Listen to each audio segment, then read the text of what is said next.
뭐뭐하고 자빠졌네. 이건 영어의 어떤 품사가 표현할 수 있을까요? 조동사인가요? 자, 오늘 이 영상에 들어오신 여러분들과 저희들 모두는 조동사에 대한 갈증이 아주 심합니다. 자, 조동사를 잘 쓰고 싶어 하죠. 그리고 영어로 말할 때, 또 영어로 들을 때, 제대로 말하고 제대로 이해하기 위해서는 이 조동사가 절대적으로 필요하다는 사실을 우리는 잘 알고 있습니다. 자, 그래서 우리는 조동사 열심히 공부를 합니다. 조동사를 잘 쓰면 영어를 잘해 보입니다. 그리고 조동사를 잘 쓰면 말을 좀 한 느낌이 들죠. 자, 그런데 저희가 늘 이야기하지만 우리는 열심히 하고 많이 하고 자세히 하지만 문제는 늘 기본을 소홀히 합니다. 자, 기본이 튼튼해야 이 조동사를 제대로 쓸 수 있는데도 말이죠. 아니라고요? 자, 그러면 저희가 진짜 기본이 되는 질문을 한번 해보겠습니다. 자, 첫 번째 질문입니다. 조동사, auxiliary verbs는 무엇이고 법조동사, moral verbs는 뭐죠? 그리고 이 두 개의 조동사 사이에는 어떤 차이가 있을까요? 자, 두 번째는 조동사는 한 문장에 몇 개까지 들어갈 수 있을까요? 자, 마지막 질문입니다. 자, 우리말에는 조동사가 있나요? 정답을 모두 맞추신 분들도 있으시겠지만 쉽지 않다는 생각을 하시는 분들도 꽤 되실 겁니다. 사실 이것은 너무나 기본적인 문제들입니다. 그런데 우리들은 대부분 이걸 모르고 무어들을 공부를 합니다. 이걸 알려고 하기보다는 슈르의 뜻이 이렇다 저렇다 하는 것에 집착을 하게 되죠. 기본부터 하나하나 쌓는다면 원어민의 그 조동사 정말 못할 일도 없는데 말이죠. 자, 오늘 우리는 그것을 하려고 합니다. 자, 우선 마지막 질문부터 하나씩 풀어가 보겠습니다. 오늘 드린 질문의 답을 찾아가는 과정이 조동사를 제대로 공부하는 길이 될 겁니다. 우리에게 조동사가 있을까요? 없습니다. 그런데 이걸 의외로 잘 인식 못하는 것 같습니다. will, 뭐뭐 할 거야. can, 뭐뭐 할 수 있다. 이런 식으로 뜻만 외우고 넘어가는 것이 일반적이죠. 자, 그러다 보니까 의외로 우리에게 조동사가 없다는 것을 우리는 잘 인식 못하거나 중요하게 생각하지 않는 것 같습니다. 더 문제는 우리에게 조동사가 없다는 사실을 명확히 인지하고 있다 하더라도 우리의 조동사에 해당하는 것과 영어의 조동사를 비교 정리해 놓지는 않습니다. 그때그때 대충 이런 의미다 이해하고 대충 그 뜻을 반복하다가 넘어갑니다. 저희는 이게 큰 문제라고 생각을 합니다. 자, 이런 질문 한번 던져보겠습니다. 몸하고 자빠졌네. 자, 이거 영어로 어떻게 표현하죠? 자, 이거 영어로 표현 못합니다. 자, 이걸 표현 못한다는 것을 아는 것 자체가 아주 중요합니다. 자, 우리는 이거는 영어로 어떻게 표현하지? 저건 어떻게 영어로 표현하지? 이런 것에서는 아주 관심이 많습니다. 사실 이거는 영어로 표현할 수 있다, 없다. 이걸 아는 것이 장기적으로 보면 영어 공부하는 데 있어서 더 중요합니다. 이렇게 하지 않으면 특히 조동사는 영원히 그냥 벙벙하게 느끼다가 끝납니다. 조동사는 인간의 감정과 감각을 디테일하게 설명해 주는 건데, 자, 이렇게 벙벙하게 알면 영원히 영어를 제대로 깨닫지 못하겠죠. 자, 그러나 반대로 생각해 보면 우리의 것과 영어의 조동사를 제대로 이해할 수만 있다면, 자, 여러분이 힘들어했던 그 조동사 의외로 쉽게 다가올 수 있지 않을까요? 자, 우리말에는 조동사 대신에 보조 용언이라고 하는 것이 있습니다. 자, 이 보조 용언이 영어의 조동사 역할을 하는 거죠. 자, 여기서 추가 질문입니다. 자, 영어의 조동사는 몇 개일까요?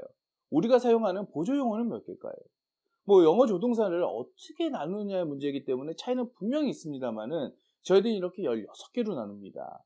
물론 학자들 중에는 moral idioms라고 해서 would rather, had better 이런 것들을 넣기도 하는데 결국은 would와 have잖아요. 자, 여기서 좀 더 들어가면은 catenative verbs, 연쇄 동사라는 것이 있습니다. appear to, 뭐뭐가 나타나다, seem to, 뭐뭐처럼 보이다. 자, 이런 것들도 조동사의 영역으로 넣기도 하지만 사실 우리가 여기까지 갈 필요는 없다고 봅니다. 자, 중요한 것은 조동사가 그렇게 많지는 않습니다. 자, 반면에 자, 우리말은 어떤가요? 보조용언이요. 세워볼 필요도 없습니다. 엄청 많습니다. 자, 왜 이 숫자가 중요하냐? 우리의 보조용어는 너무 많아서 그 스펙트럼이 굉장히 넓습니다. 자, 이 부분을 설명드리려고 하는데요. 자, 조동사와 보조용어 모두 크게 나누면 두 가지 역할을 합니다. 하나는 agent oriented, 두 번째는 epistemic modality라고 합니다. 말만 어렵습니다. 쉽게 이야기를 하면 agent oriented는 객관적인 것을 표현한다는 뜻입니다. 예를 들면 삼률 Kim can speak English. 김삼률은 영어를 말할 수 있다라는 사실을 보여주는 거죠. 자, 이 문장에서 에이전트는 김삼률입니다. 이 김삼률의 상태를 객관적으로 표현해 주는 겁니다. 자, 이것을 agent oriented라고 하는 거죠. 자, 그런데 삼률 Kim must speak English. 자, 이렇게 말하면 이건 스피커, 저죠? 제 의견입니다. 제 주관이 들어가는 겁니다. 그래서 이건 사실관계가 아닙니다. 이것을 인식론적 접근이라고 하는데 영어로 좀 아는 척 하자면 에피스테믹이라고 하는 겁니다. 자, 그래서 조동사라고 하는 것은 이렇게 크게 두 가지 역할을 하는데, 자, 우리의 보조 용어는요, 마찬가지입니다. 그런데 문제는 앞에서도 말씀드린 것처럼 우리의 보조 용어는 스펙트럼이 굉장히 넓습니다. 자, 예문을 보여드리면 훨씬 쉽습니다. 놀고 자빠졌네. 뭐뭐하고 자빠졌네. 자, 이 표현이 아주 대표적인데요. 자, 이 표현은 아주 상스럽죠. 루드합니다. 세련되지도 못했죠. 자, 영어에 이런 조동사가 있나요? 없습니다. 자, 우리는 객체, 독립객체 중심의 언어를 구사하는 게 아니라 관계 중심의 상황 전체를 표현하는 언어를 구사합니다. 자, 영어의 조동사는 이런 표현을 절대 못합니다. 자, 이 부분도 설명을 더 하자면 정말 깊이 들어가야 되는데 그럴 필요까지는 없을 것 같습니다. 자, 여러분들이 저희들이 하고자 하는 말이 무엇인지만 느껴주시면 됩니다. 자, 여기서 저희들이 드리고 싶은 이야기는 딱 두 가지입니다. 자, 첫 번째, 영어의 조동사는 이런 표현할 수 없다. 자, 이걸 기억하셔야 됩니다. 그런데 이런 생각 안 드세요? 우리만 무례하냐? 아니죠. 영어 쓰는 사람은 다 예의 바르냐? 아니죠. 자, 그래서 두 번째, 이게 정말 중요합니다. 자, 우리는 동사 중심의 서술에 이런 표현을 다 담을 수 있습니다만 영어는 조동사 이걸 다 담을 수가 없죠. 자, 그렇다면 어디에 담아야 될까요? 네, 독립 객체에 이 무례함을 담는 겁니다. 놀고 자빠졌네를 조동사로 표현하기는 좀 불가능하지만 굳이 영어로 표현하자면 stop being ridiculous 정도로 표현할 수 있습니다. being ridiculous, 동명사입니다. 자, 객체화를 시켜버리는 거죠. 명사나 혹은 명사가 아니라면 동명사를 쓰는 식의 독립객체에 담는 겁니다. 자, 여러분이 한국어를 영어로, 영어를 한국어로 하면 영 엉뚱한 표현이 되는 이유, 바로 이런 겁니다. 자, 결론을 내겠습니다. 자, 우리의 표현을 영어로 표현할 때 조동사만 보면 안 된다. 자, 그러면 영어의 조동사를 제대로 알아야만 제대로 된 영어 공부가 가능한 겁니다. 한 문장에 조동사는 최대 몇 개까지 들어갈까요? 답은 4개입니다. 자, 이 문장 한번 보시죠. He might have been being questioned by the police. 자, 그는 경찰의 조사를 받고 있었을지도 모른다. 이런 뜻이죠. 이게 아주 대표적인 문장입니다. 자, 이 문장 하나를 제대로 알면 조동사 대부분이 이 안에 들어있기 때문에 조동사를 이해하는데 큰 도움이 되는 문장입니다. 자, 우선 moral verb, might이 들어있습니다. 자, 그리고 have been은 완료형이죠. 여기서 have가 조동사입니다. been, being. 이것은 be-ing, 진행형이죠. 여기서 앞에 있는 be는 조동사입니다. being questioned, 수동태죠. 자, 앞에 있는 being은 수동태를 만들어주는 조동사입니다. 자, 이렇게 최대 4개까지 한 문장 안에 조동사는 들어갈 수 있습니다. 자, 조동사가 사용되는 것은 뒷부분에 다시 한번 자세히 다루겠습니다. 이제 제가 드렸던 첫 번째 질문입니다. moral verbs는 무엇이고 auxiliary verbs는 뭘까요? 모든 moral verbs는 auxiliary verb에 들어갑니다. 그런데 auxiliary verb가 반드시 moral verbs는 아닙니다. 이 auxiliary라고 하는 것은 auxilium이라고 하는 라틴어에서 왔습니다. 자, 이 뜻은 help라는 뜻입니다. 자, 이렇게 어떻게 help하냐에 따라서 크게 두 가지로 나눠집니다. 문법적 조동사, 감각적 조동사. 자, 이걸 표로 만들어 봤습니다. 함께 확인해 보시죠. 자, be, have, to. 이 세 조동사를 문법적 조동사라고 합니다. be는 수동태와 진행형을 만들어주죠. have는 완료형을 만들어줍니다. do는 강조, 도치, 의문, 부정 등을 만들어주죠. 자, 그래서 이 세 조동사를 문법적 조동사라고 부릅니다. 감각적 조동사는 will, shall, can, may, would, should, could, might, 그리고 must. 이렇게 9개입니다. 자, 이 표를 보니까 여러분들이 조금 이상한 거 느껴지지 않으시나요? 자, 앞에서 분명히 저희들이 조동사는 16개라고 했는데 12개밖에 없네요. 자, 이것은 뒤에서 추가로 설명드리는 것이 필요합니다. 이유가 있거든요. 학자들마다 최소 12개까지만 진짜 조동사라고 하시는 분들이 있어서 여기서부터 시작을 하려고 합니다. 조동사에 대한 기초적인 질문을 통해서 이재준 대표가 조동사 바닥 전체를 한번 단단하게 해주었습니다. 사실 조동사 문법이라고 하는 것은 이게 답니다.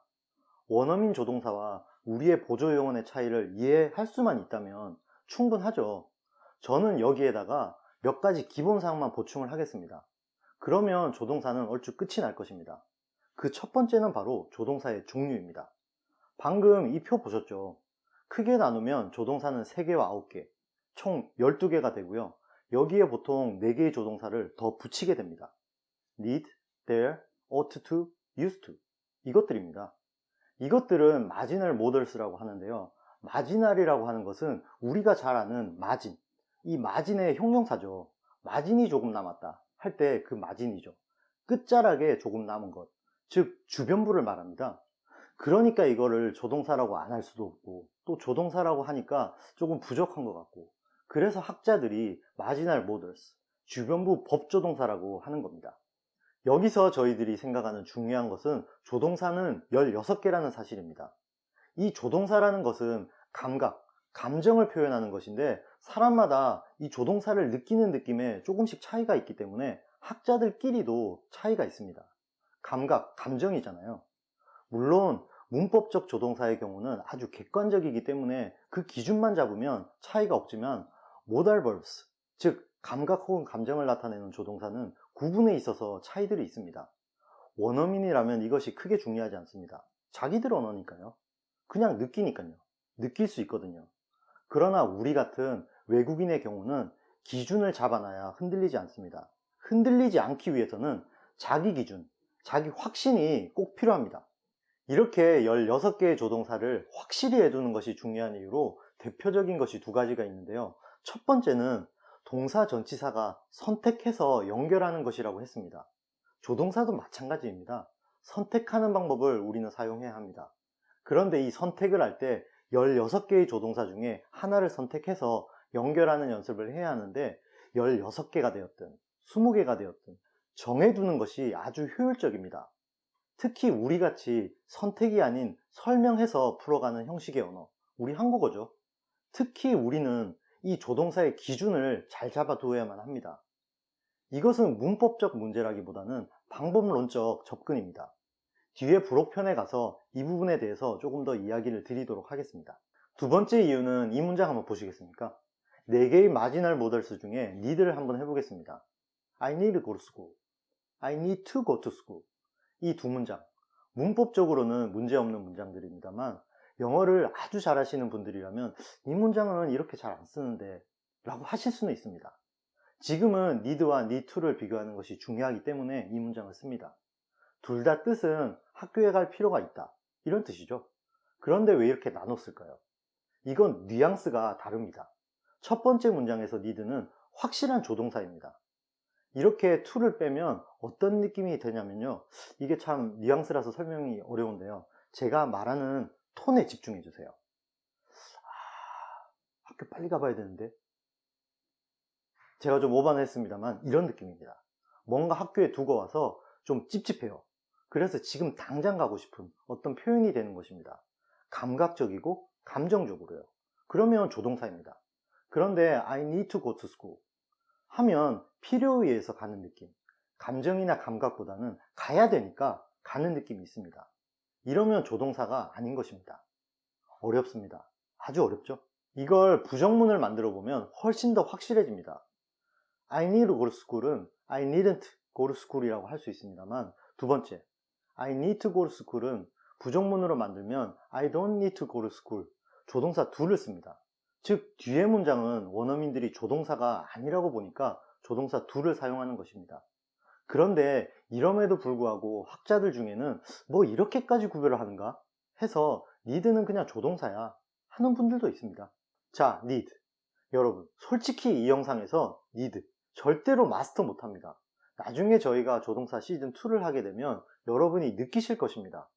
need 영상 하나를 따로 만들어도 부족할 정도로 쉽지 않습니다. 조동사라는 것이 그렇습니다. 조동사는 인간의 감정이나 감각적 모습을 표현하는 것입니다. 감각이나 감정이라는 것이 저와 이재준 대표 사이에도 느끼는 정도나 그 크기가 다를 수 있죠. 그 정도로 감각과 감정은 개개인, 집단 대 집단의 차이가 있습니다. 저희의 느낌이나 원어민의 느낌이 또 다르고요. 그래서 16개든 17개든 그 기준을 확실히 잡아 놓아야 우리가 안 흔들립니다. 다른 거 한번 볼까요? used 같은 경우도 원어민들은 이 안에서 modality, 즉 감각적 형태로 느낍니다. 저는 처음에는 와닿지도 않았습니다. 그냥 과거에 반복적으로 어떤 일이 있었다 라는 것인데, 이게 왜 감각이고 감정적이지? 왜 modal verb 쓰지? 이유는 원어민들이 그렇게 느끼니까요. 이 부분도 나중에 시즌2에서 다루겠습니다. 하나하나 다루어야 합니다. 오늘은 문법 시간이니까 이것만 기억해 주십시오. 조동사의 종류는 16개다. JJ 잉글리시 유튜브에서 함께 공부하는 우리는 16개라는 기준을 잡고 이 16개의 원어민의 감각을 하나하나 체화해가는 연습을 해야만 합니다. 조동사의 종류를 알아봤죠? 다음은 auxiliary verbs와 modal verbs의 차이입니다. 이것은 일단 쉽게 설명하는 편이 좋을 것 같습니다. auxiliary verbs는 모든 조동사라고 생각하시면 됩니다. 그런데 이 중에 modal verbs가 있고 이 modal verbs 주변부에 이 4개의 marginal modal verbs가 있다고 보시면 됩니다. 자, 이것은 앞으로 저희들과 공부를 해 나가시면서 반드시 기억해 주셔야만 합니다. 자, 마지막은 여러분들이 궁금해 하실 것 같아서 언급은 하려고 합니다. 조동사의 특징은 뒤에 동사 원형이 와야 되잖아요. 그런데 투부정사가 오는 조동사들이 있습니다. 16개의 조동사 중에서 used to, ought to는 투부정사가 들어가는데 왜 조동사야? 하실 수도 있을 것입니다. 이건 나중에 다시 한번 반드시 언급할 것입니다. 조동사를 16개에서 나중에는 조금 더 확대를 할 것입니다. 확대를 하면 have to도 조동사로 봅니다. 그런데 이것은 이 have 영상을 보시면 설명이 나오듯이 그 이유가 있잖아요. 원래는 have to라는 것이 없었거든요. 만들어진 겁니다. 이렇게 각자가 다 이유가 있습니다. 이 이유를 여기서 다 설명을 하려면 영상 길이가 한없이 길어지기 때문에 오늘은 죄송하지만 이 16개를 외워만 주십시오. 오늘 브록은 니드형, 조동사가 왜 이렇게 힘들어? 라는 제목을 재미삼아 달아보았습니다. 문법 전체 틀을 잡고 스크립트를 쓸 때 조동사 수고, auxiliary idioms라는 것을 하려고 했습니다. 실제로 아주 유용하거든요. had better, have got to 이런 것들입니다. 이 뒤에는 동사 원형을 쓰죠. 이런 것도 조동사의 범주에 들어갈 수 있거든요. 물론 당장은 16개만 생각하셔야 합니다. 어차피 have나 would 이런 것들의 연장선이잖아요. 조동사 문법의 기본에서 이걸 설명하게 되면 배보다 배꼽이 더 커질 것 같더라고요. 그런데 언뜻 조동사 need가 저희들 조동사 공부에 큰 도움을 주었다는 생각이 들면서 여러분들과도 이걸 부록편에서 조금만 더 다루어 보았으면 좋겠다는 생각을 하게 되었습니다. 원어민의 감각을 느끼는 데 있어서 이게 아주 도움이 되거든요. 자, 이 그림 한번 보시죠. 여기에 이렇게 점선이 있습니다. 그런데 이 need는 여기에 있습니다. 딱 중간에 이렇게 걸쳐져 있습니다. 이것을 우리는 연습을 해야만 합니다. 원어민의 감각적, 감정적 마지노선에 이 need가 있습니다. 오늘 이 그림만 가져가신다면 부록편이 대성공이라는 생각이 듭니다. 앞에서 설명드렸듯이 need가 조동사일 때, 즉 왼쪽으로 가면 need를 조동사처럼 사용하죠. 그런데 오른쪽으로 가면 그냥 일반 동사처럼 사용하게 됩니다. 원어민의 감각이나 감정의 경계선을 이해하는데 이 need를 이해하는 연습이 아주 유용합니다. 자, 이 need는 무엇이 필요하다는 뜻이죠. 그런데 이거 한번 보시죠. want, wish, hope 이런 것이 나오죠. 그런데 이것들은 조동사 경계선 밖에 있습니다. 왜? want, wish, 그리고 hope은 조동사가 아니죠. 사실은 조동사여야만 하잖아요. 무엇을 하고 싶다. modality, 감각적 형태를 가지고 있잖아요. 많은 학자들이 modality가 있다라고 합니다. 그리고 이걸 블라팅 modality라고 하는데 영어 학자들끼리도 막 논쟁을 합니다. 이거 왜 아니지? 우리 영어를 쓰는 사람들이 왜 이걸 modal verbs에 넣지 않지? 논쟁을 합니다. 우습습니다. 자, 독일어는 영어의 형제 언어죠. 영어는 사실 독일어와 뿌리가 같잖아요. 독일어에서는 want, modal verb입니다. 그러니까 이 감각이라고 하는 것 정말 어렵습니다. 오늘 부록의 제목, need형, 조동사가 왜 이렇게 힘들어? 저와 이재준 대표도 스크립트를 쓰면서 가장 어려웠던 것이 이 조동사였습니다. 깊이 들어가면 나오지 못할 것 같고 지금 영상을 찍으면서도 너무 수박 겉핥는 느낌이 듭니다. 앞에서도 말씀드렸듯이 need 하나만 영상을 따로 만들어도 부족할 정도로 인간의 감각적 형태는 복잡합니다. 어렵습니다. 그래서 다시 한번 강조합니다. 영어 조동사 잘하기 위해서는 기준이 중요합니다.